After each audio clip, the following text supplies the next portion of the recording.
L'instrument que j'ai utilisé pour enregistrer la fantaisie de Telemann est un instrument très important car il s'agit d'une copie d'une flûte signée Buffardin le Fils qui a été redécouverte tout récemment. Et c'est la seule flûte connue de ce facteur.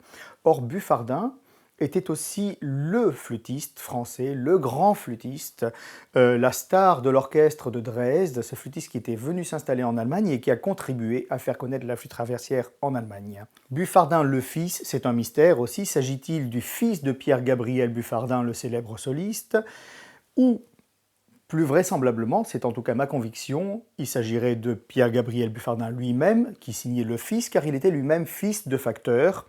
Et donc c'est un instrument d'une facture très intéressante, et si, comme je le pense, l'instrument fait partie de la première génération des instruments en 4 parties, eh bien il serait tout à fait étonnamment moderne pour l'époque, mais considérant l'influence décisive de Buffardin en Allemagne, cette hypothèse est tout à fait plausible. On peut comprendre, grâce à cet instrument, à sa générosité sonore, la virtuosité aussi des parties qu'on a écrites pour Buffardin.